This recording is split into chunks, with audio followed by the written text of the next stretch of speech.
History holds secrets that should not exist, blueprints for inventions centuries ahead of their time. These misplaced designs challenge our entire understanding of human progress. You are about to explore 26 astonishing artifacts that rewrite the timeline of innovation, from ancient computers to potential power sources lost for millennia.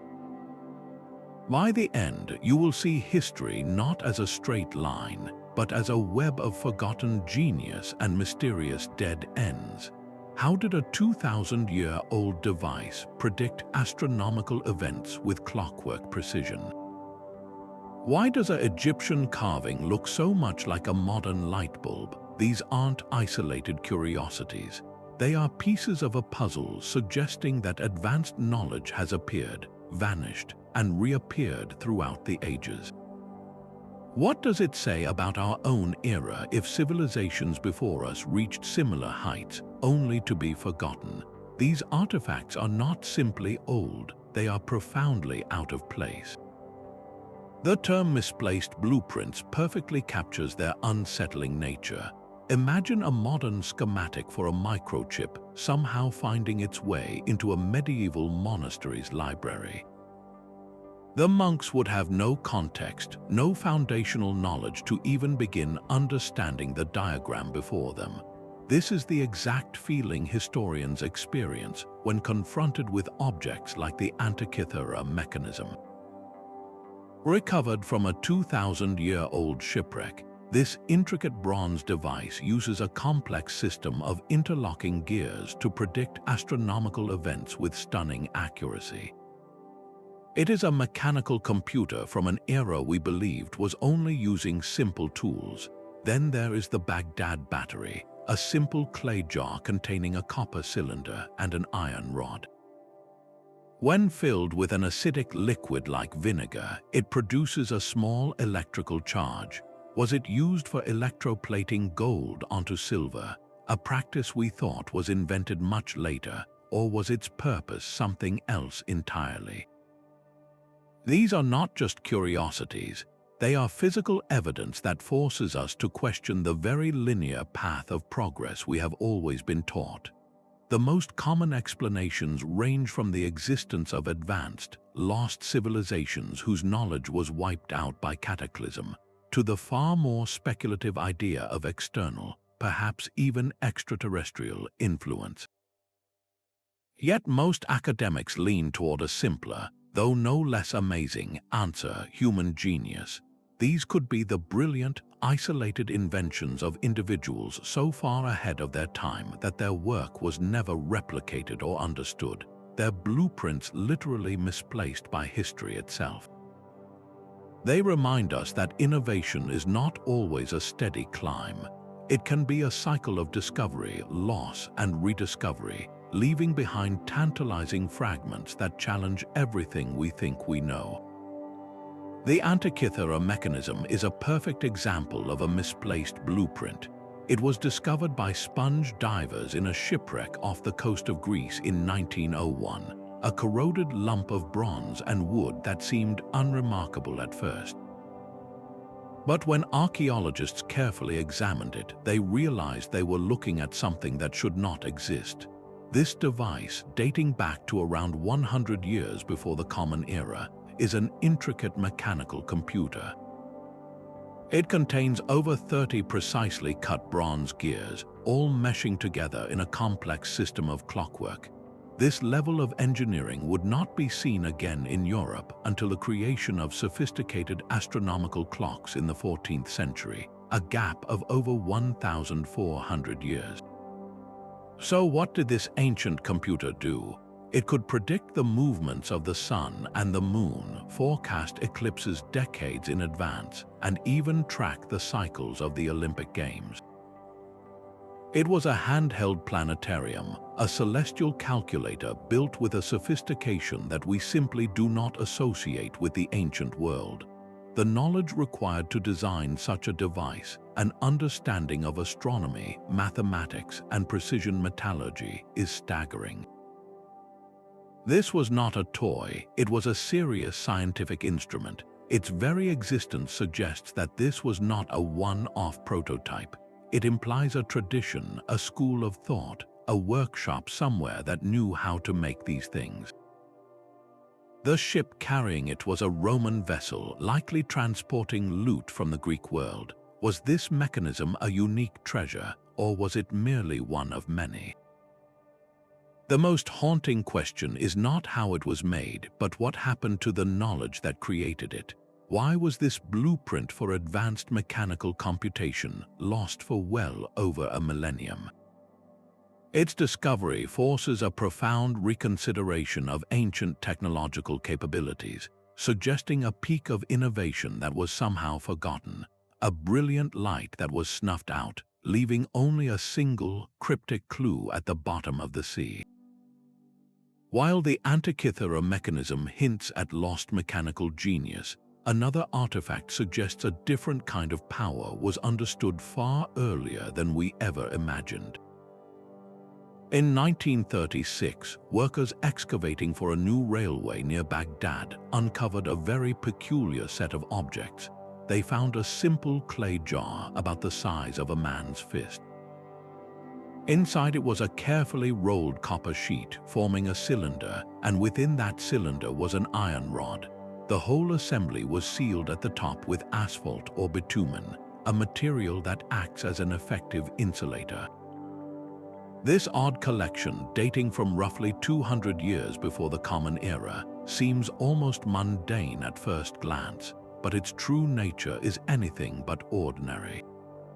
If you were to fill this jar with an acidic liquid, something as common as vinegar or citrus juice, something every household in that era would have had, a fascinating thing happens. A chemical reaction occurs between the acidic electrolyte and the two different metals. A small but measurable electrical voltage is generated between the iron rod and the copper cylinder.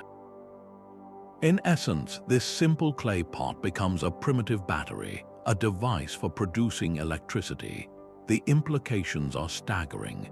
The official history of electricity tells us that the first true battery was invented by Alessandro Volta in the year 1800.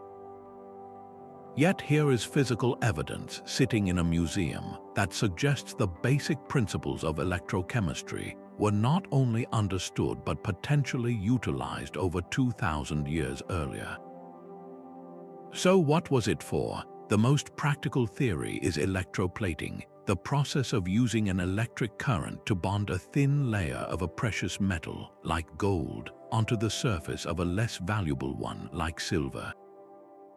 This technique was known to be practiced in the region around that time, and a low electrical current would be sufficient for the task. This would mean ancient artisans had a method for creating beautiful, gold-like objects without using vast quantities of the expensive metal. Other theories are more speculative but equally fascinating. Could the mild electric current have been used for medical purposes, perhaps as a form of ancient electrotherapy to numb pain or stimulate muscles? Some have even suggested a religious or mystical application, where the mysterious tingle from the device was used by priests to create a sense of awe during ceremonies. The true purpose may never be known for certain. The most profound question the Baghdad Battery raises is not necessarily what it was used for, but what its existence implies. It stands as a quiet, stubborn fact that contradicts our neat timeline of discovery. It suggests that the spark of innovation, the curiosity to experiment and harness natural forces, is not a modern invention but a timeless human impulse.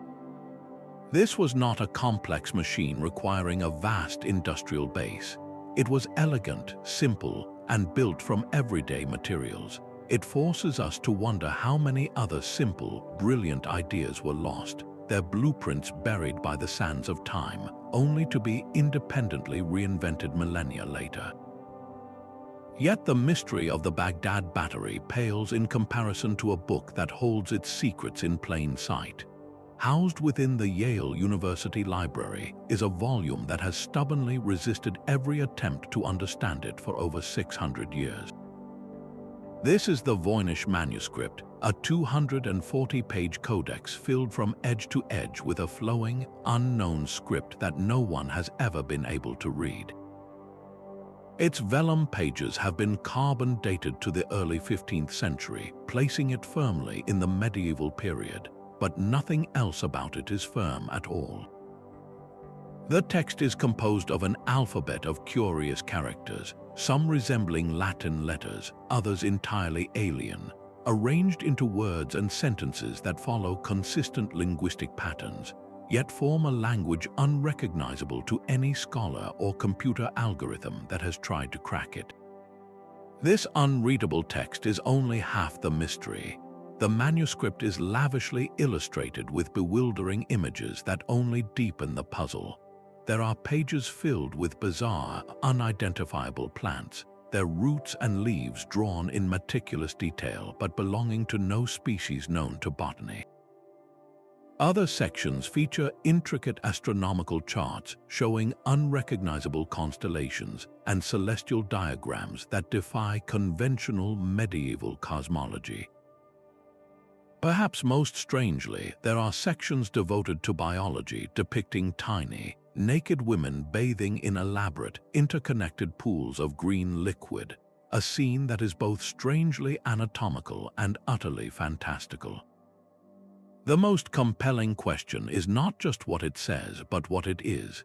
Is it an elaborate, centuries-old hoax crafted to deceive a wealthy patron? The consistent structure of the script and the obvious effort involved make this seem less likely. Does it represent the encoded notes of a forgotten alchemist or herbalist, protecting his trade secrets in a cipher that was eventually lost to time?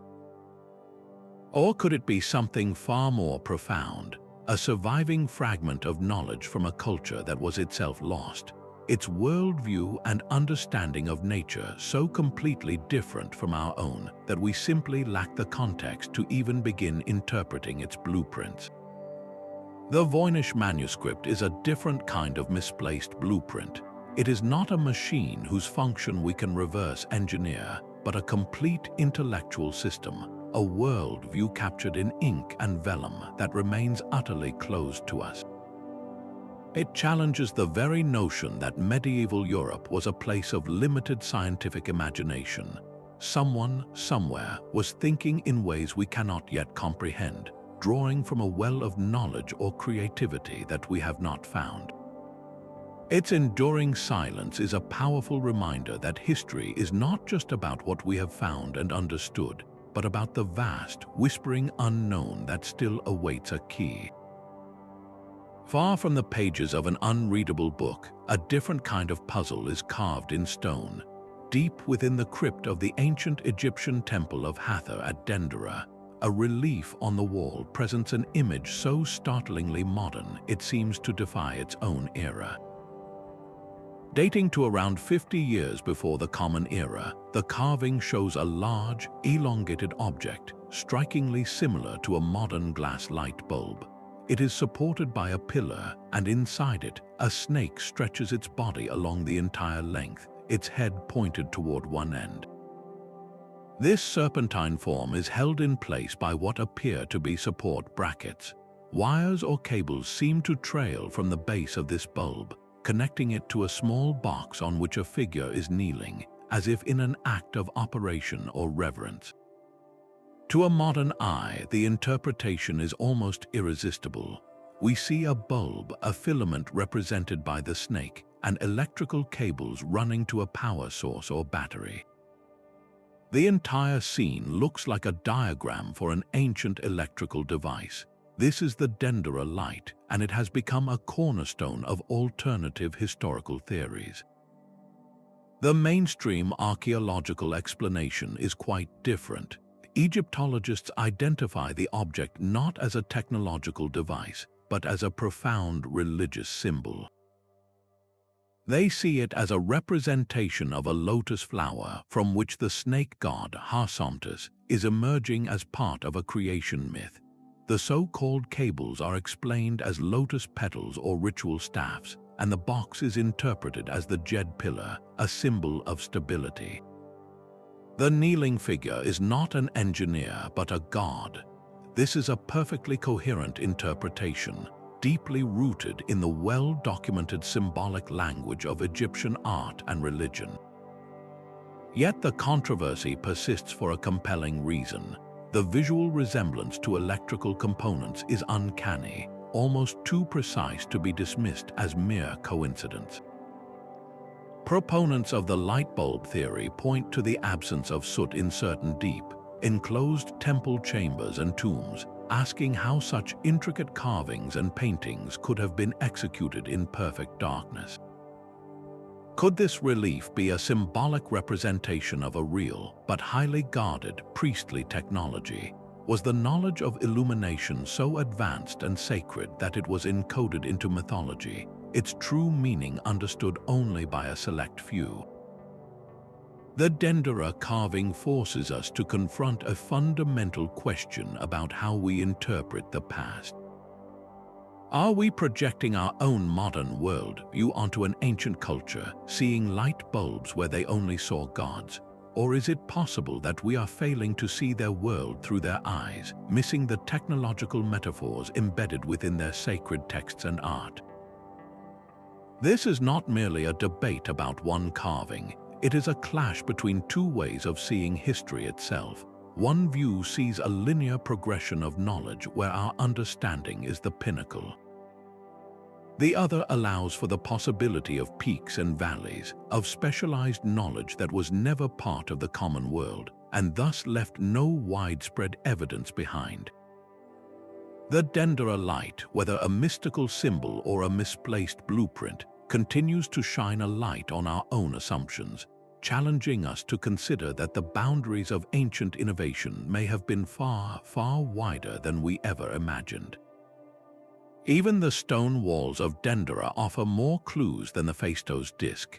This small, fired clay tablet is one of archaeology's most perfect enigmas. Discovered in 1908 within the ruins of the Minoan Palace of Phaistos on the Greek island of Crete, the disc is roughly the diameter of a modern dinner plate. Its surface is covered on both sides with a spiraling sequence of 241 symbols pressed into the clay while it was still soft. These are not hand-drawn characters. Each symbol was made using a separate, meticulously crafted punch seal, a kind of primitive type. This single fact is what makes the disc so profoundly unsettling. It is not a handwritten document. It is the product of a repeatable mechanical process, a form of printing. The Minoan artisan who made it did not invent a message. They operated a system. They had a full set of reusable type, each piece representing a specific idea, word, or sound, which they stamped in a precise order to convey complex information. This technology of movable type would not be independently reinvented and widely adopted until Johannes Gutenberg in the 15th century, a staggering 3,000 years later. So what was this system for? The symbols themselves are a maddening puzzle. They depict recognizable figures: a helmeted head, a ship, a bee, a flower, a shield. But their meaning is completely lost. Is this a religious hymn, a legal decree, a story, or a merchant's inventory? Without a Rosetta Stone, a parallel text in a known language, the disc's message remains locked away. The very efficiency of its creation is the core of the mystery. The investment required to create a full set of punch stamps implies an intention for mass production. This was not a one-off. It was a method designed to create many copies of the same text quickly and accurately. Was the Phaistos Disc a royal proclamation, meant to be distributed throughout the Minoan Empire to ensure a consistent message reached every corner? Could it have been an early form of religious propaganda, or perhaps even educational material? The existence of such a technology suggests a highly organized and administratively sophisticated society, one that needed to communicate complex information across great distances. And then it all vanished. The Minoan civilization collapsed around 1450 before the Common Era, likely due to a cataclysmic volcanic eruption and subsequent invasion. Their palaces were abandoned, their writing systems forgotten. The brilliant, efficient technology of the punch stamp died with them. The blueprint for movable type was not just misplaced, it was utterly obliterated, its existence hinting at a path of progress that was completely erased, forcing humanity to start the long journey toward the printing press all over again from scratch. The disc is a silent testament to a lost world of innovation, a single, perfect fossil from a road not taken. But what happens when a modern object is so profoundly out of place that it seems to rewrite history itself? In the winter of 1961, 3 men were searching for geodes near the small town of Olancha, California. Geodes are plain, round rocks that hide beautiful crystal formations inside, and the men were hoping to find some for their gem and mineral business. That day, they found one particular stone that was anything but ordinary. When they cut it open, they did not find sparkling crystals. Instead, they found what appeared to be a manufactured object encased within the rock. It had a porcelain cylinder and a magnetic metal core with a copper spring or helix surrounding it. To anyone familiar with mechanics, it looked unmistakably like a spark plug from an internal combustion engine. This was the strange birth of the Coso Artifact. The immediate and obvious question was, how did a modern spark plug get inside a solid rock? The men claimed the geode had taken on a very hard, concrete-like consistency, suggesting it was extremely ancient. Initial analysis by a geologist seemed to confirm this, estimating the object could be 500,000 years old. The story exploded. If this dating was correct, it meant that a piece of advanced machinery existed on Earth 500,000 years before modern humans even evolved. The implications were staggering. It pointed to an impossibly advanced prehistoric civilization, perhaps even visitors from another world, who left behind a single, cryptic piece of technology. The artifact became a legendary piece of evidence for those who believe in ancient astronauts or lost high-tech societies. Of course, mainstream science was deeply skeptical. How could a fragile porcelain and metal object survive for millennia without corroding away to nothing? The mystery festered for decades, a perfect example of a seemingly misplaced blueprint that defied all logical explanation. Then, in 1999, the object was finally subjected to more rigorous examination.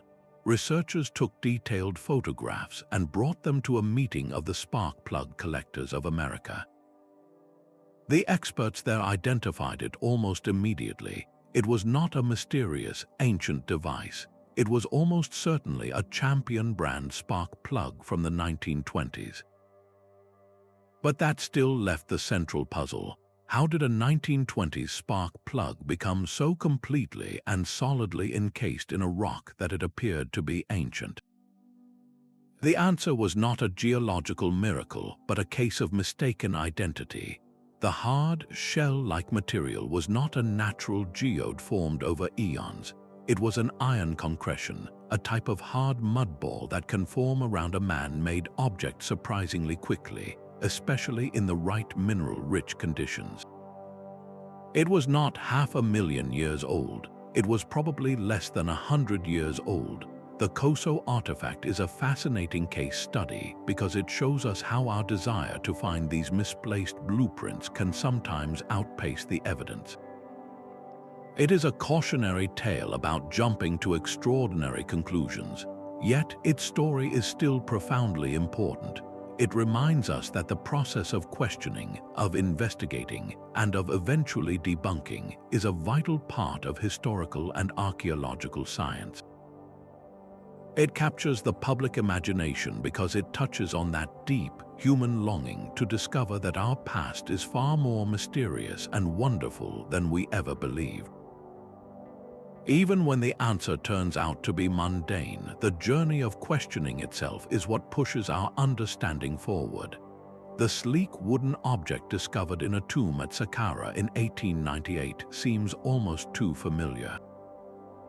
It is a small, carefully carved model known as the Saqqara Bird, dating back to roughly 200 years before the Common Era. With its straight wings, angled dihedral shape, and a distinct vertical tail fin that looks nothing like the legs or feet of a bird, this artifact is visually startling. It does not look like a typical bird figurine. It looks for all the world like a model glider. The initial, dismissive explanation was that it represented a falcon, a sacred bird in Egyptian mythology, perhaps a child's toy or a ceremonial ornament.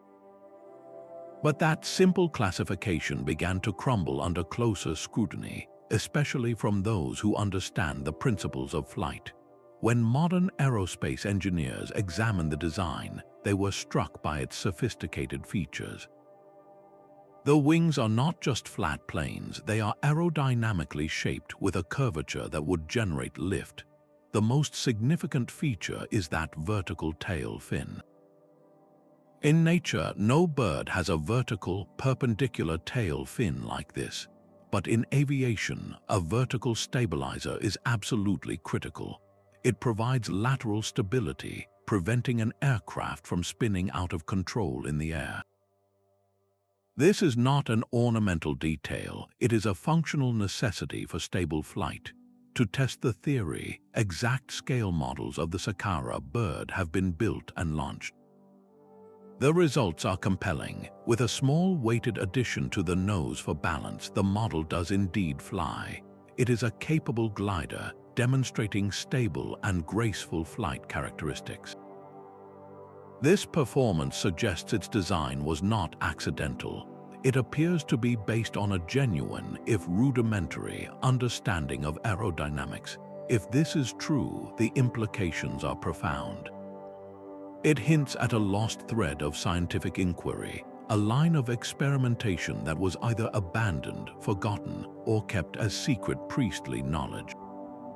Could ancient Egyptian scholars have been observing the principles of lift and drag, perhaps by watching birds or even flying kites?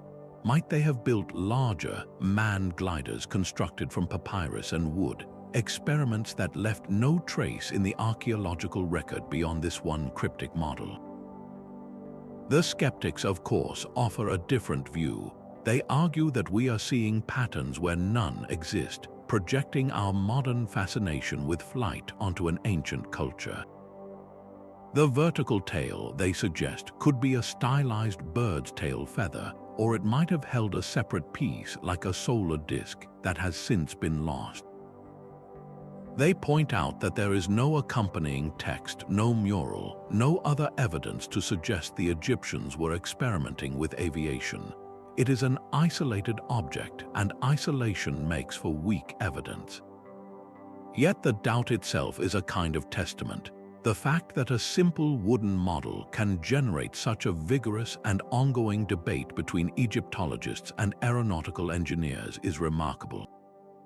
It bridges the gap between ancient art and modern science in a way few other artifacts can. The Saqqara Bird does not give us answers. Instead, it presents a haunting possibility, a silent question carved in sycamore wood. It asks us to consider whether the dream of flight, one of humanity's most defining ambitions, is far, far older than we ever knew. Standing over 22 feet tall in the heart of India, a massive iron pillar has defied nature for more than 1,600 years.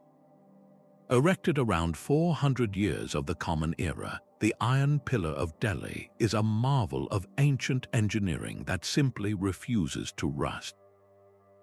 While modern steel structures require constant maintenance and painting to fight off corrosion, this ancient monument has stood exposed to the elements for centuries, its surface bearing only a thin, stable layer of patina that actually protects the metal beneath.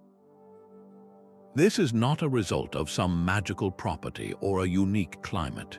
It is the product of breathtakingly sophisticated metallurgy, modern analysis has revealed the pillar's secret: a surprisingly high phosphorus content and a very low sulfur and manganese content in the iron. This specific chemical composition, combined with the immense skill of the ancient blacksmiths who forged it, created a passive protective film that shields the iron from the destructive effects of moisture and oxygen. The process of creating such a large, pure iron object was a monumental task in itself. It was likely forged by welding together a series of disc-shaped iron blooms, each heated and hammered into shape with a precision that seems almost impossible for the era. This level of control over the properties of metal was not achieved in the West until the Industrial Revolution, over 1400 years later. The pillar was originally built as part of a temple complex, a testament to the power of a king named Chandragupta II, and its Sanskrit inscription can still be read clearly today, its letters not blurred by the ravages of rust. It forces a profound question. If ancient Indian metalworkers had such a masterful, almost modern, understanding of alloy composition and corrosion resistance, what other material sciences had they perfected? Were there other formulas, other techniques for creating superior metals or even alloys we have not yet discovered, whose blueprints have been completely lost to time? This is not a mysterious device whose purpose we guess at. Its purpose is clear: to stand tall and proud. Its mystery is how it has managed to do so for so long, a silent, enduring witness to a level of technological prowess that history almost forgot. While the Iron Pillar of Delhi stands as a permanent monument, another ancient invention was designed for a single, terrifying purpose: to burn and then vanish without a trace. This was Greek fire, the Byzantine Empire's most closely guarded state secret.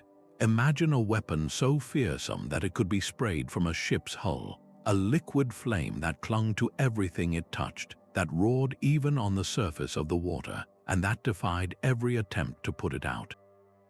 For centuries, this nightmarish substance was the ultimate naval advantage, a technological superweapon that allowed the embattled Byzantines to hold off countless invasions and preserve their empire against impossible odds.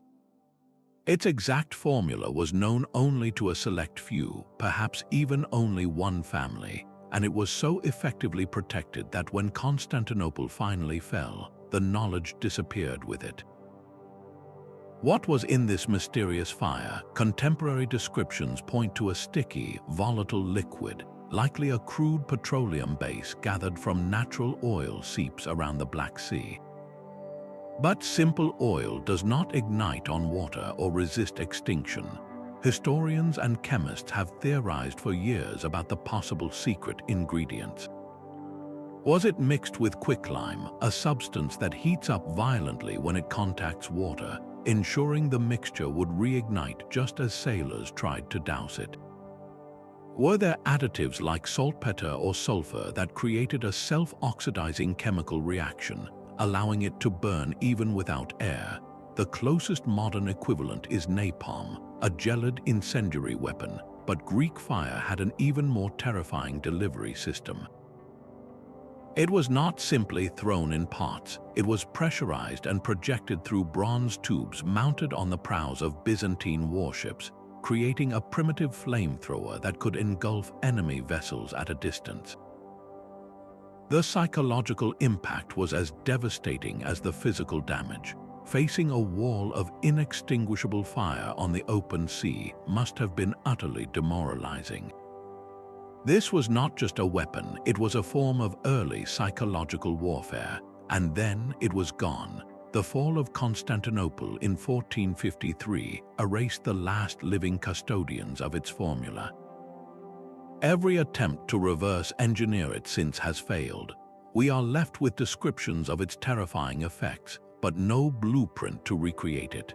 This represents one of the most dramatic losses of specialized knowledge in history. A chemical technology so advanced that it would not be matched again until the 20th century. Its story is a powerful lesson in how innovation is not always cumulative. A technology can rise to dominance, shape the course of history for centuries, and then simply vanish, leaving behind only legends and a haunting question: what else have we forgotten? The terror of Greek fire was a weapon of war, but another ancient invention was built to save lives, not take them. In the year 132 of the Common Era, a Chinese scholar and inventor named Zhang Heng presented the Han Dynasty court with a device of almost magical capability. It was a large, ornate bronze urn adorned with 8 dragons, each facing a cardinal direction. Below each dragon, a bronze toad sat with its mouth open, waiting. This was the world's first seismoscope, and its purpose was to detect earthquakes from incredible distances. The court officials were likely skeptical. How could a vessel of bronze and art possibly sense a tremor happening hundreds of miles away? Yet its inner workings were a masterpiece of mechanical intuition. Inside the urn, a heavy inverted pendulum was carefully balanced. When the faintest seismic waves from a distant quake traveled through the earth and reached the device, the pendulum would sway. This subtle motion would trigger a precise lever mechanism, releasing a single bronze ball from the mouth of the dragon, facing the direction of the epicenter. The ball would then drop with a loud clang into the waiting mouth of the toad below, announcing not only that an earthquake had occurred, but precisely where it had struck. The historical records tell us it worked with startling accuracy. On one occasion, the device triggered a dragon to release its ball, yet no tremors were felt in the capital city. Officials dismissed it as a false reading, until days later a messenger arrived from a remote province reporting a massive earthquake, exactly in the direction the seismoscope had indicated. This was not a simple curiosity. It demonstrated a profound understanding of geophysics and mechanical engineering that would not be replicated in the West for over 1700 years. Zhang Heng's invention forces us to ask a difficult question. How many other early warning systems, other brilliant devices designed to protect people from the fury of nature, were conceived in ancient workshops only to have their blueprints lost to the chaos of history, leaving civilizations vulnerable to disasters they once had the genius to foresee? Deep within the royal archives of an ancient Assyrian palace, a small piece of polished rock crystal was unearthed. This is the Nimrud Lens, a 3,000-year-old artifact that looks like it could have fallen from a modern optometrist's case. Discovered by Sir Austin Henry Layard in 1850 during his excavations of Nimrud, in what is now Iraq, this oval-shaped piece of crystal was meticulously ground and polished around 750 years before the Common Era. It has a focal length of about 4.5 inches, meaning it can focus sunlight to a point, creating enough heat to ignite tinder, or it can be used to magnify small objects. Its very existence presents a quiet but profound challenge to the history of science. We have long credited the formal development of optics to thinkers like Roger Bacon in the 13th century, or with the invention of the telescope and microscope in the late 16th century. Yet here is a high-quality optical device crafted with obvious skill and intent that predates those milestones by well over a millennium. So what was its purpose? The most straightforward theory is that it was a simple magnifying glass, perhaps used by ancient jewelers or scribes to execute the incredibly fine detail we see in Assyrian artifacts. Another compelling idea is that it was a burning lens, a tool for starting fires with the concentrated power of the sun, a useful device for any priesthood. But there is a more tantalizing possibility. Could this lens have been part of something larger? Could the Assyrians, famed for their advanced astronomy and meticulous record-keeping, have combined this lens with another to create a primitive telescope? The idea is not as far-fetched as it sounds. If they could grind one lens to such a quality, they could grind another. A simple telescope would have granted them a significant advantage, allowing them to observe celestial bodies with a clarity unknown to the naked eye.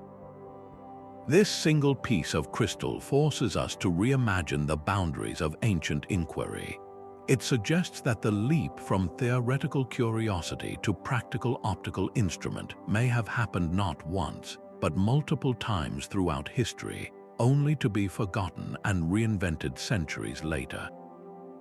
The Nimrud Lens is a blueprint not for a machine, but for an idea, the powerful idea that we can enhance our own senses to see a world otherwise hidden from view. The Vikings sailed across the North Atlantic under skies that were often a solid, featureless gray. Without a visible sun or stars to guide them, their legendary voyages from Scandinavia to Iceland, Greenland, and even North America should have been impossible. Yet their sagas speak of a magical stone, a solarstein or sunstone, that could reveal the sun's location even on the gloomiest days. For centuries, this was dismissed as pure myth, a fanciful story from a superstitious age. We now know it was a brilliant application of a subtle physical principle, a misplaced blueprint for navigation that was centuries ahead of its time. The leading candidate for this mythical stone is a transparent crystal known as Iceland spar, a form of calcite that exhibits a remarkable property called birefringence. When you look through this crystal, you see a double image, but when you rotate it correctly, this double image resolves into a single, clear point, aligning with the polarization of sunlight in the atmosphere. Even through thick cloud cover, the scattered light in the sky retains a pattern of polarization that is symmetrical around the sun. A skilled navigator holding an Iceland spar sunstone could rotate it until the two images matched in intensity, instantly pinpointing the sun's hidden position on the horizon with astonishing accuracy. This was not magic, it was sophisticated applied optics. Recent experiments have proven the method's effectiveness beyond doubt. Researchers using a crystal identical to those the Vikings could have used have successfully determined the sun's position with a precision of within a single degree, even after the sun had set below the horizon. This level of accuracy would have been more than enough to guide a longship across the open ocean. This tiny crystal shatters our image of the Viking navigator. He was not just a hardy adventurer staring at the sea and hoping for a break in the clouds. He was a technician, wielding a precise scientific instrument whose underlying principles would not be formally understood by physicists until the 20th century. The Viking Sunstone forces us to rewrite the history of exploration. It reveals that one of humanity's greatest periods of discovery was powered not by luck, but by a lost technology that turned the gray, empty sky into a perfect compass. Scattered across the former expanse of the Roman Empire, from the wet, misty hills of Britain to the sun-baked plains of Hungary, lie hundreds of small, hollow bronze objects that defy categorization. Each is a geometric marvel, a dodecahedron with 12 perfectly flat pentagonal faces. Every face contains a circular hole of a different diameter, and at each corner sits a small knob. Dating to the 2nd and 3rd centuries of the Common Era, these artifacts are found with coins and common items, suggesting they were not rare treasures, but their purpose is a complete and utter mystery. No contemporary Roman text, no letter, no inventory list, not even a single scratched graffito, describes what these precisely cast objects were for. They are silent, leaving us with a puzzle cast in bronze. The most logical theories are as varied as they are unconvincing. Were they astronomical instruments for calculating the optimal dates for planting crops based on the angle of the sun? Perhaps they were fancy candlestick holders with a wax taper inserted into each differently sized hole. One popular modern idea suggests they were used for knitting gloves, a tool to create perfectly sized fingers. Yet each of these explanations falls short under scrutiny.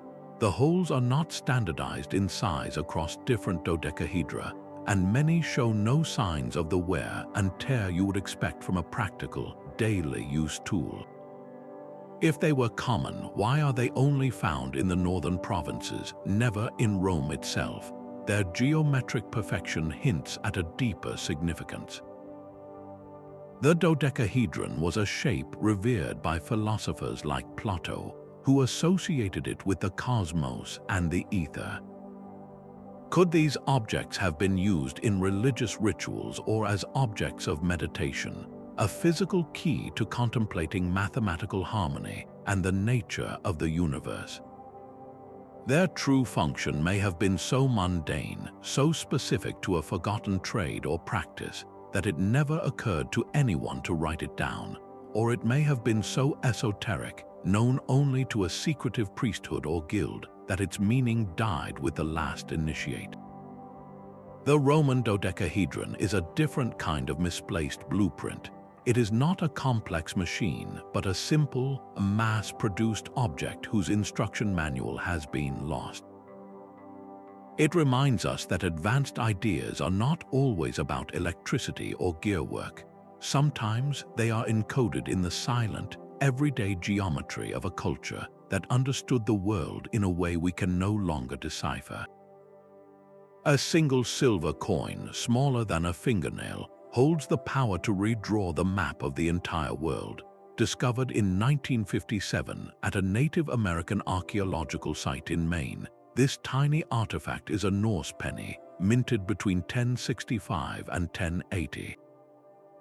It is a coin that should have been buried in a Scandinavian field, not nestled amongst the shell heaps and fire pits of a prehistoric settlement on the other side of the Atlantic Ocean. Its very presence there is a quiet, seismic shock to the established timeline of exploration. This is the Maine Penny, and its story is a perfect storm of tantalizing possibility and fierce academic debate. The coin was found in a context that dates it to the 1200s, a period when Norse settlements in Greenland were still active. The immediate, breathtaking implication is that this is physical proof of direct contact, that a Viking trader or explorer ventured further south than their known settlements in Newfoundland, reaching the coast of what is now New England, and that this coin changed hands, ending up in a Wabanaki community. If this is true, it means that the two hemispheres of our world were connected centuries before Columbus set sail, not through a monumental, state-sponsored voyage, but through the quiet, daring journeys of a few Norse sailors. It suggests a thread of globalization, a tiny silver thread that was spun and then lost for nearly 800 years. This single coin could rewrite the entire prologue of the age of exploration. Yet the mystery is not so easily solved. Skeptics offer a more mundane explanation. Could the coin have been a much later arrival, dropped by a European fisherman or trader in the 1600s or 1700s, only to work its way down into older layers of the site through natural disturbance? It is a perfectly reasonable doubt, and the fact that only one such coin was ever found at the site, with no other Norse artifacts, makes the evidence feel fragile. But that is the haunting nature of these misplaced blueprints. They are rarely overwhelming. They are whispers, not shouts. A single coin is not a Viking longship. It is a ghost of a possibility. It forces us to live with an uncomfortable question, to hold two conflicting truths in our minds at once. We have the established history, clean and clear in our textbooks. And then we have this stubborn, inconvenient artifact that simply does not fit. The Maine Penny does not give us answers. Instead, it gives us a choice. Do we dismiss it as an anomaly, or do we allow it to open a door to a far more complex and interconnected ancient world? It challenges us to consider that history might be woven with many more threads, some now invisible, than we have ever dared to imagine. While the Maine Penny offers a whisper of transoceanic contact, another artifact from the East, presents a story that shouts from the realm of science fiction. In 1938, according to a tale that has become legend, a Chinese archaeologist named Kai Pute was exploring the remote Baigong Pipes mountains near the border of Tibet. Deep within a system of caves, his team made a bizarre discovery. They found rows of neat graves, and within them, the skeletons of unusually small, large-headed beings. Scattered around these remains were hundreds of stone discs, each about a foot in diameter with a perfect hole in the center. These were the Dropa Stones. At first glance, they appeared to be simple ritual objects, but upon closer inspection, each disc was found to be carved with a microscopic, double-spiraled groove that ran from the center hole out to the rim. Upon even closer examination, this groove was not just a decorative pattern. It was said to be an unknown form of writing, a continuous line of tiny hieroglyphs etched into the stone with impossible precision. The story claims that decades later, a professor managed to translate the script. The message was nothing short of astounding. It told the story of a spacecraft from a distant star that crashed in the mountains long ago. Its occupants, the Dropa people, were stranded on Earth and unable to repair their vessel, eventually perishing in the harsh environment. Their final testament was encoded onto these stone discs, a record of their tragic fate left for someone someday to find. This narrative is a perfect storm of mystery, combining ancient astronauts, a lost civilization, and cryptic technology into one irresistible package. It has become a cornerstone of alternative history, a symbol for the idea that human innovation might not be entirely our own. The problem is, there is no credible evidence that any of it is true. No respected archaeological journal ever recorded Kai Pute's expedition. The Dropa Stones themselves have never been examined by mainstream scientists or displayed in any museum. The professor who supposedly translated them remains a shadowy, unverified figure. The entire account is widely considered by scholars to be an elaborate hoax, a piece of 20th century folklore that was crafted and then amplified by those eager to believe in extraterrestrial visitors. Yet, the legend of the Dropa Stones endures with remarkable power. Its persistence tells us less about ancient aliens and more about ourselves. When confronted with a truly inexplicable artifact from the past, our modern minds, steeped in technology and science fiction, often reach for a modern explanation. We see a complex groove and think of a vinyl record, a data storage device. We see unusual skeletons and imagine alien visitors.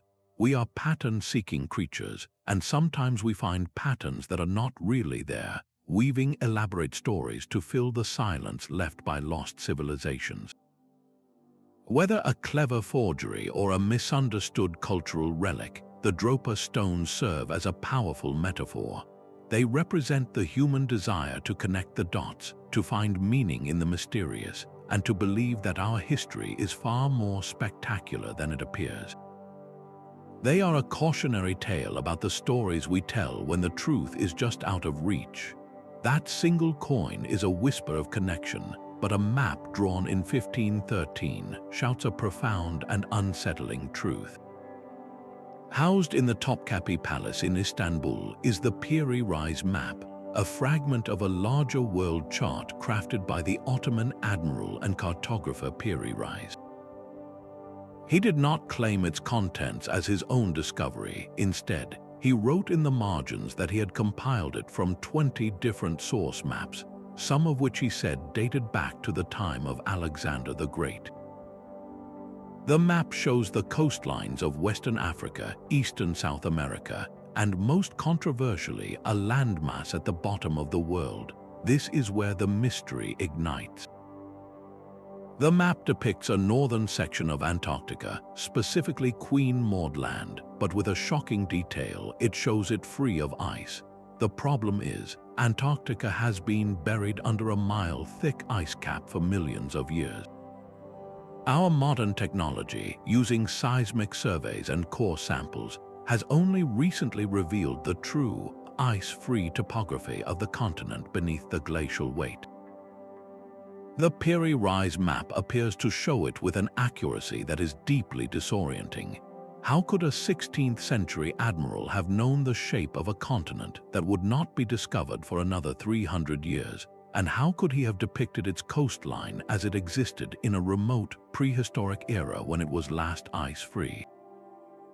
The implications are staggering. It suggests that the map was copied from far older sources that were themselves based on surveys conducted in antiquity, in a time when Antarctica's coasts were passable.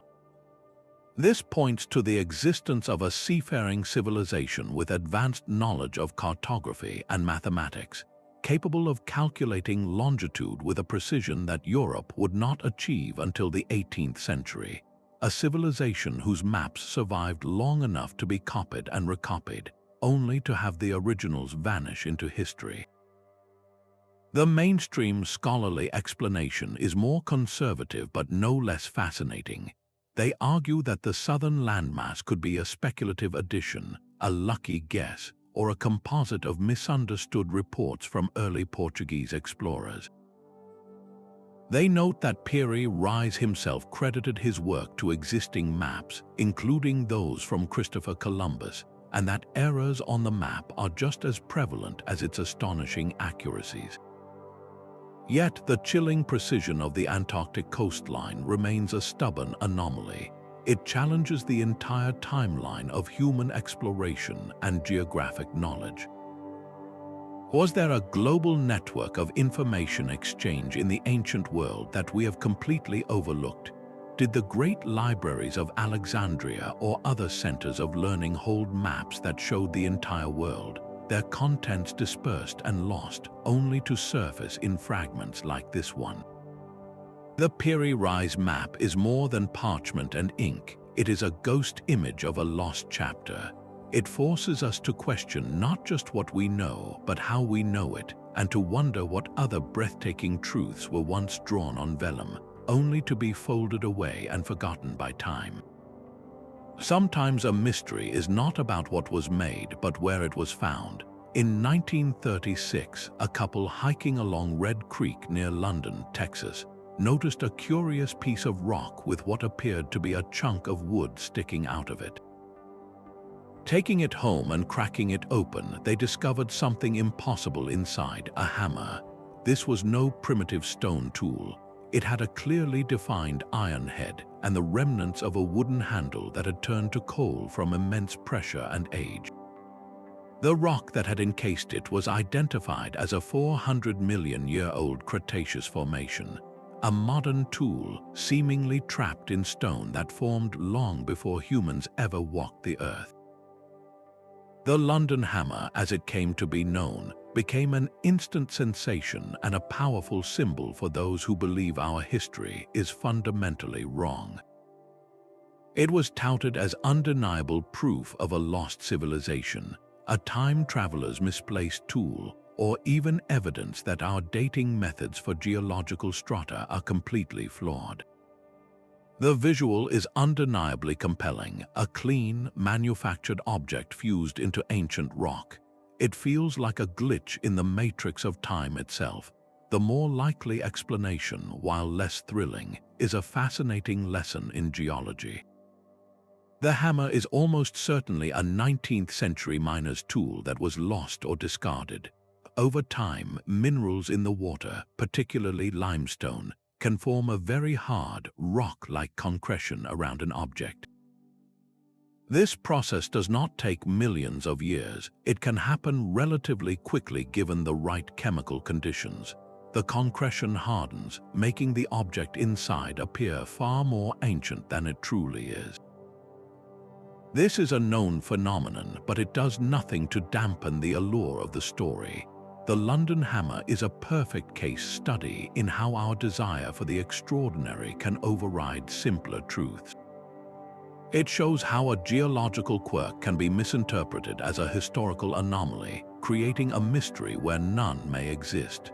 Yet its enduring fame speaks to a deeper human longing to find something that definitively shatters the conventional timeline, a single object that forces every textbook to be rewritten. It is a monument not to ancient astronauts, but to our own boundless capacity for wonder. Far from the icy coasts of Antarctica, a small terracotta head found in Mexico presents a different kind of geographic impossibility. Unearthed in 1933 at the Tecaxic-Calixtlahuaca burial site, this artifact is unmistakably Roman in style. The beard, the facial features, the distinct hairstyle, it all points to a common type of sculpture produced in the Roman Empire around the 2nd century of the Common Era. But this head was not found in Italy or Greece. It was discovered in a sealed grave beneath a pre-Columbian pyramid, a context that dates it firmly to around 200 years of the Common Era, long before any known European contact with the Americas. The immediate, obvious question is, how did a Roman artifact end up buried in central Mexico over 1,200 years before Columbus set sail? This is not a vague resemblance. It is a specific artistic style that is completely out of place, a misplaced blueprint for classical sculpture in the heart of the ancient Americas. The most straightforward explanation, and the one most favored by mainstream archaeology, is that it is a modern contamination, perhaps dropped by a laborer during the excavation. Yet the archaeologist who found it, José Garcia Payon, was a respected professional who documented the find in a sealed, undisturbed layer. If it is a hoax, it is a peculiarly subtle one, placed where it might not be found for years. This tiny head forces us to confront a radical possibility that ancient mariners, perhaps a single Roman vessel blown hopelessly off course, might have made a journey across the Atlantic. We know the Romans had large trading ships capable of such a voyage, even if by accident. A storm could have carried a ship across, a tale of survival ending with a few survivors integrating into local cultures, their strange belongings eventually buried with them. This single artifact does not rewrite history on its own, but it does challenge the isolationist view that ancient cultures developed in complete separation. It suggests that the oceans were not always absolute barriers, that sporadic, accidental contact could have seeded ideas and objects in ways we are only beginning to glimpse. The Tecaxic-Calixtlahuaca Head is a quiet, fragile challenge to our maps, a whisper that the ancient world might have been far more connected and far more mysterious than we ever dared to believe. Deep in the sands of a Romanian riverbank, a mystery was unearthed that seemed to defy the very foundations of metallurgy. Construction workers digging a trench in 1974 near the town of Aiud uncovered 3 strange objects buried deep beneath the ground. 2 were mammoth bones, but the third was something entirely different, a wedge-shaped piece of heavily oxidized metal. The objects were found in a layer of sediment consistent with being 20,000 years old, a time when humanity were nomadic hunter-gatherers, their most advanced tools crafted from chipped stone and carved bone. The metal object was sent for analysis, and the results were baffling. It was composed of an alloy, mostly aluminum, with traces of other metals. This finding was not just surprising, it was supposed to be impossible. The industrial process required to produce pure aluminum was not invented until 1825, and it requires immense electrical power. For a piece of refined aluminum to exist in the Pleistocene epoch was an anomaly that shook the very core of our historical timeline. The immediate, breathtaking theories were as wild as they were irresistible. Was this a fragment of a prehistoric vehicle, evidence of a lost advanced civilization that had mastered technology we thought was uniquely modern? Could it even be a piece of an ancient spacecraft, a relic from visitors who left behind a single, cryptic piece of their technology? the Aiud object became a perfect symbol for everything we have been exploring, a physical blueprint for a technology that should not exist. Yet, as with all good mysteries, a more mundane explanation eventually surfaced. Later analysis noted the metal's specific composition was a match for a common alloy used in the teeth of heavy excavator buckets, the kind of machinery used in mining and construction throughout the 20th century. The most likely scenario is that a piece of this modern machinery broke off and became buried in the riverbank, eventually sinking deep enough through natural processes to be mistaken for an ancient artifact. The initial dating of the layer may have been misinterpreted, or the object itself may have sunk into an older layer. This revelation transforms the Aiud object from a world-shattering anomaly into a powerful cautionary tale. It reminds us that our desire to find these misplaced blueprints can sometimes lead us to see miracles where there are only mistakes. It highlights the critical importance of rigorous scientific method, of questioning even the most exciting discoveries. But its story is no less valuable for being debunked. This object and others like it force historians and archaeologists to constantly refine their techniques, to be better, to dig deeper, and to remain humble. They teach us that the true pursuit of knowledge is not about proving a fantastic theory, but about following the evidence wherever it may lead, even if that path ends at a simple piece of construction equipment. The Aiud object challenges us not to believe in ancient astronauts, but to believe in the scientific process itself, a process robust enough to correct its own errors and continue the search for genuine mysteries that still lie waiting. Buried in rock layers over 3 billion years old, the tiny metallic spheres from Klerksdorp present a puzzle on an almost unimaginable scale. Discovered in South African pyrophyllite mines, these objects are no larger than a walnut, yet their appearance is startlingly artificial. Many are perfectly spherical, with a seam-like ridge running around their equator, as if they were cast in a mold in two halves. Some even exhibit fine, parallel grooves etched into their metallic surfaces. They are composed of an iron-nickel alloy, a material that feels utterly out of place in Precambrian strata formed before multicellular life even existed on our planet. To the human eye, trained by centuries of industrial manufacturing, they look for all the world like tiny ball bearings, components from some impossibly ancient machine.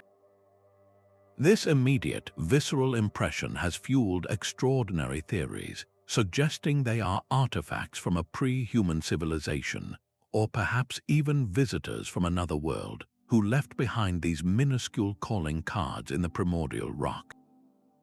The logic is compelling, if unsettling.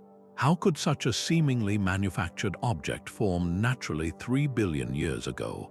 The very idea forces a complete reimagining of our planet's entire history, suggesting cycles of intelligent life rising and falling long before our own chapter even began. Yet geology offers a different, though no less fascinating, explanation. Scientists classify these objects as concretions.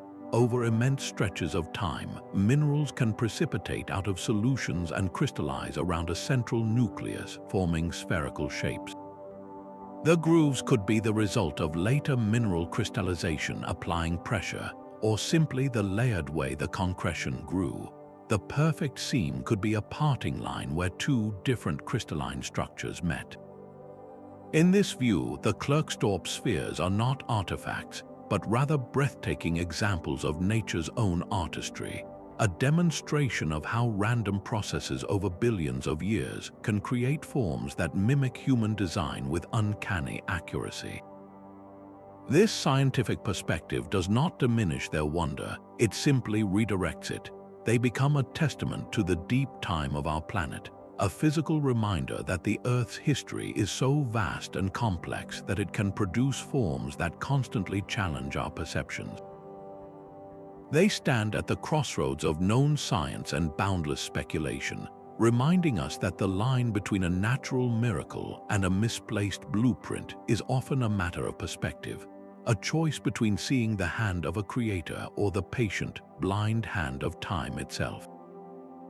Scattered across the dense woods of New England, a vast, crumbling network of stone walls snakes through the forest. For generations, local lore attributed these mysterious stone piles and carefully constructed chambers to colonial farmers, a practical solution to the backbreaking work of clearing glacial debris from their fields. Yet a closer look reveals something far more puzzling. Many of these structures employ a sophisticated building technique known as cyclopean masonry, where massive, irregular stones are fitted together without mortar, locked in place by their own immense weight and clever shaping. This is not the simple fieldstone wall of a 17th century settler. It is a style of construction famously used by the Celts in ancient Europe, a signature of their hill forts and ritual sites. Could these New England woods hold the ghosts of a much older transatlantic voyage? The theory of a pre-Columbian Celtic presence in America is a powerful one, suggesting that Irish monks or Phoenician traders might have crossed the ocean long before the Vikings, leaving behind these silent stone sentinels as their only testament. It is a narrative that directly challenges the established timeline of European discovery. Mainstream archaeology, however, offers a different, more grounded explanation. These structures, they argue, are indeed colonial, but built by farmers who were far more skilled and had far more time than we typically imagine. The unique styles could be the result of individual ingenuity, or perhaps knowledge passed down from European stonemason ancestors.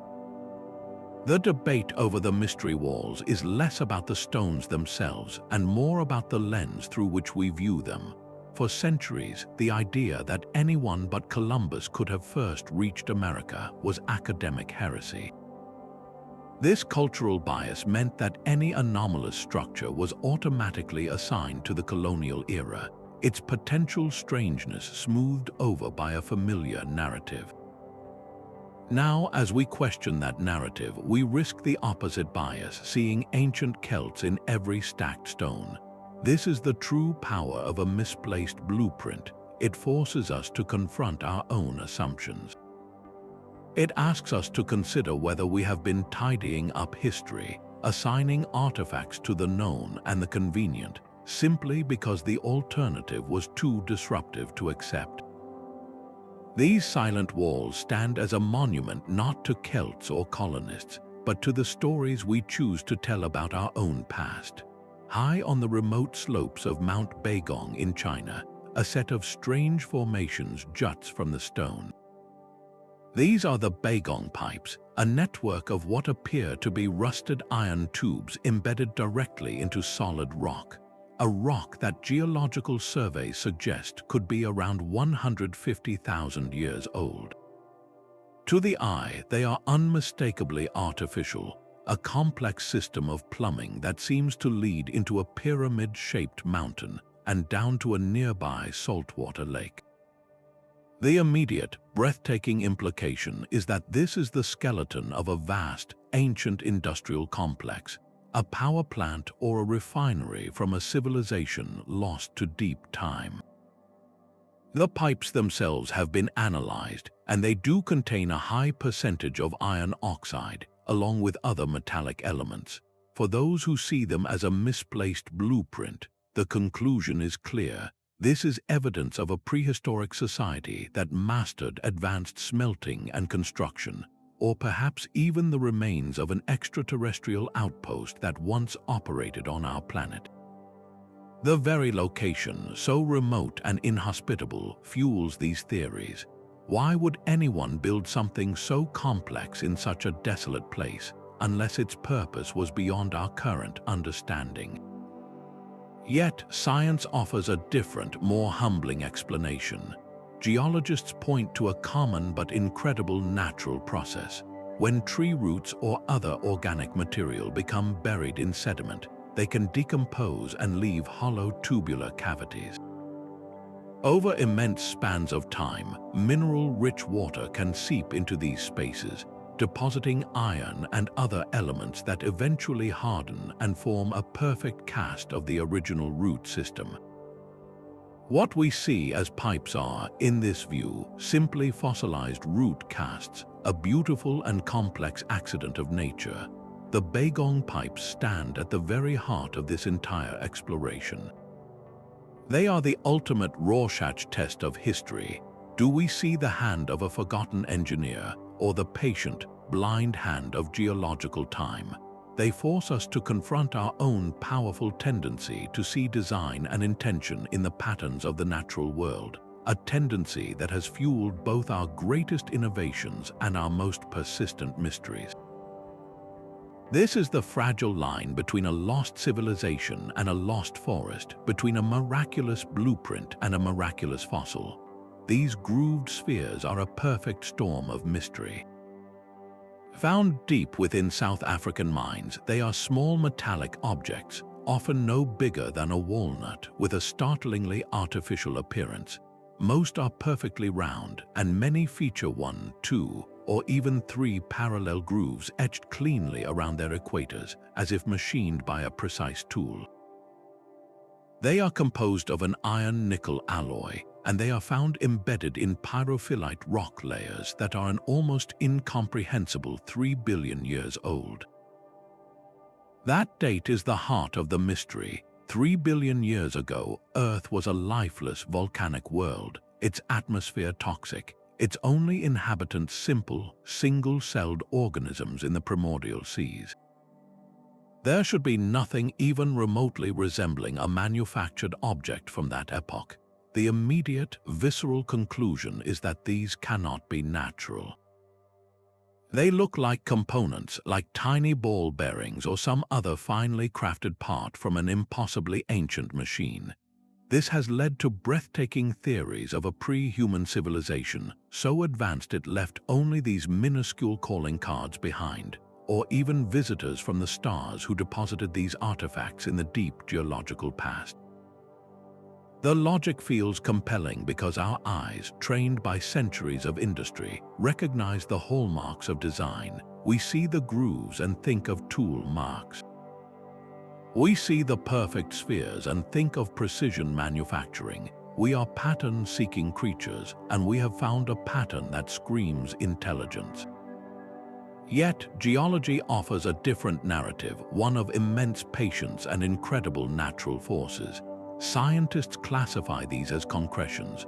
Over billions of years, minerals can precipitate out of water and crystallize around a central nucleus, forming spherical shapes.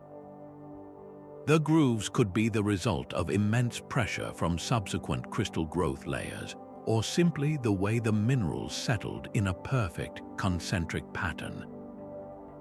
In this view, the grooved spheres are not artifacts but rather masterpieces of natural sculpture, formed by the blind, patient chemistry of our planet over spans of time that dwarf human history. This does not make them any less wondrous. It simply redirects our awe from a lost engineer to the astonishing creativity of natural processes. They stand at the crossroads of known science and boundless speculation, a powerful reminder that the line between a miraculous blueprint and a miraculous fossil is often a matter of our own perception, a choice between seeing the hand of a creator or the breathtaking, patient hand of deep time itself. Yet another collection of stones presents a far more direct and controversial challenge to our history. In a private museum in Peru, a collection of over 15,000 andesite stones depicts scenes so impossible they defy belief. These are the Ica Stones, and they show humans living alongside dinosaurs, performing complex surgical operations like heart transplants, and using advanced telescopes to study the cosmos. According to their history, they were found in a cave by a local farmer who claimed they were ancient, yet their modern origin is almost certain. The farmer later admitted to carving them himself, inspired by pop culture and comic books to sell to tourists. The stones are a proven hoax, a fact that should end the discussion entirely, but their story is far more complex and revealing than a simple forgery. Why do these images of humans riding triceratops or operating on the brain hold such enduring power over our imagination? They tap directly into that deep human longing to believe that our past is more spectacular, more connected, and more mysterious than the official record allows. They are a cautionary tale about the blurred line between a wish and a fact, and how the desire for misplaced blueprints can sometimes be so strong that we are willing to create them ourselves. They do not rewrite history, but they do rewrite our relationship with it, showing how easily the hunger for wonder can be exploited, and how that very hunger is itself a fundamental part of the human story. A different kind of blueprint is carved not for machines but for life itself. In a private collection in Colombia resides a mysterious black stone object known as the genetic disc. It is roughly the size of a large dinner plate, crafted from a highly durable material called lyddite, and it is estimated to be around 6,000 years old. Its surface is a biological map of stunning and unsettling detail. On one side, we see clear, unmistakable carvings of a sperm cell fertilizing an egg. Next to it, we see the various stages of embryonic development, from a simple zygote to a complex fetus. The other side of the disc shows detailed images of a man and a woman, along with what appear to be other biological forms that are difficult to identify. This is not symbolic art. This is a precise, observational diagram of human reproduction, a process that would not be scientifically understood for thousands of years. How could a culture from such a remote era possess this knowledge? The very existence of this disc suggests a profound understanding of biology that simply does not fit within our established timeline of scientific discovery. The most obvious and prevailing criticism is that the disc is a modern forgery, an elaborate hoax designed to deceive, without a documented, professional archaeological excavation to confirm its provenance. This skepticism is not only reasonable but essential. Yet, if we entertain the possibility, however slim, that it is genuine, the implications are staggering. It forces us to ask how such detailed biological observation was possible without microscopes. Could ancient cultures have developed different, perhaps lost, methods of magnification using lenses of crystal or water? Or does the disc point to a more philosophical or shamanistic tradition, where intuitive knowledge of life's origins was encoded into sacred objects, a symbolic representation that just happens to be scientifically accurate by pure coincidence? Whether an ancient artifact or a clever fake, the genetic disc serves a powerful purpose. It challenges our arrogance about the linear progression of knowledge. It asks us to consider that the desire to understand the miracle of life, to map its very beginnings, is an impulse that may have driven inquisitive minds in every era of human history, and that some of those minds may have seen further than we ever believed possible. Even the stars themselves are not immune to our search for misplaced blueprints. In the late 19th century, a strange story began to circulate about a meteorite discovered in Sri Lanka. According to the tale, this celestial rock was not a simple lump of iron and nickel. Its surface was covered in intricate inscriptions, a flowing script carved in an unknown language that no scholar could decipher. The immediate, breathtaking implication was that this was not a random rock from the asteroid belt, but a deliberate message. Was it a communication from an interstellar civilization, a warning or a greeting sent across the void and accidentally delivered to our world? Or could it be evidence of something even more profound, that an advanced ancient human culture had somehow retrieved a meteorite and engraved their secrets upon it, creating a time capsule written on a stone from heaven?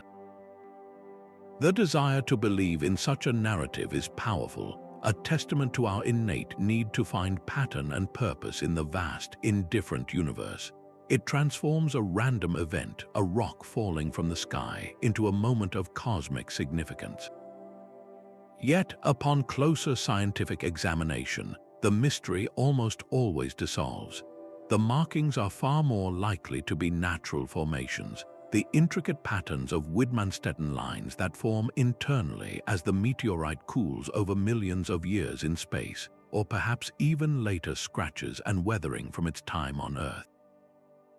They could even be the result of a clever hoax, with modern markings added to increase the stone's value or notoriety. But the power of the Sri Lanka Meteorite story is not in its truth, but in its symbolism. It exemplifies a fundamental human drive to look at the cosmos and see not chaos, but a message waiting to be decoded. From ancient astrologers reading destinies in the stars to modern scientists searching for signals from distant exoplanets, we are a species that cannot help but project meaning onto the heavens. This final misplaced blueprint is perhaps the most poetic of all, because it is not really about the object itself. It is about us and our eternal, hopeful gaze upward, forever convinced that the universe is trying to tell us something, if only we could learn how to read its writing. This grand tapestry of 26 misplaced blueprints weaves a single, undeniable conclusion. Our history is not a simple, upward-sloping line. It is a complex web of discovery, loss, and rediscovery, where brilliant ideas can vanish for centuries, only to be independently reborn in a different time and place. The Antikythera Mechanism's gears were silent for over a millennium before Europe crafted anything of similar complexity. The principles of the Baghdad Battery were forgotten, awaiting Volta's independent breakthrough. These artifacts force us to abandon the comforting myth of steady, cumulative progress. Instead, they reveal a story driven by chance, by the fragile threads of cultural exchange, and most of all, by the sheer, persistent ingenuity of the human mind, capable of reaching the same brilliant conclusions across vast stretches of time and geography. They are not evidence of decline, but rather of resilience, demonstrating that our creative spark can reignite again and again, even after a dark age. Yet, this cyclical nature of innovation carries a profound and urgent warning. The loss of Greek fire, the silencing of the Antikythera workshops, the forgotten purpose of the Roman Dodecahedron, these are not mere historical footnotes. They are stark lessons in historical amnesia, reminding us that no knowledge, no matter how advanced, is permanently safe. Our own civilization, for all its digital archives and global networks, is not immune. The very existence of these misplaced blueprints is a plea from the past, urging us to become better custodians of our collective understanding. They teach us that true progress is measured not only by what we invent, but by our unwavering commitment to preserving that light of knowledge, ensuring it is never misplaced again, so that future generations may build upon a foundation we worked so hard to secure, rather than being forced to start from scratch. From the intricate gears of the Antikythera Mechanism to the biological map of the genetic disk, these 26 artifacts form a powerful testament.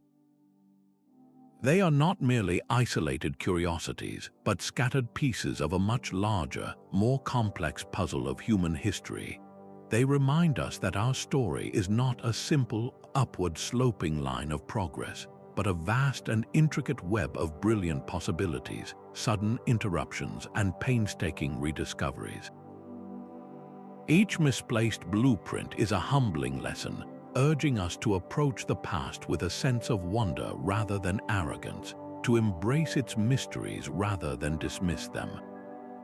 They ignite a profound curiosity, compelling us to ask what other revolutionary ideas might still lie hidden, waiting beneath desert sands or deep within forgotten archives to be found.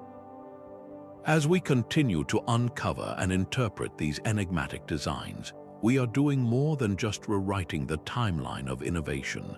We are fundamentally expanding our understanding of human potential itself, recognizing that the spark of genius has flared brightly in countless eras, often against all odds. Thank you for joining this exploration into history's greatest enigmas.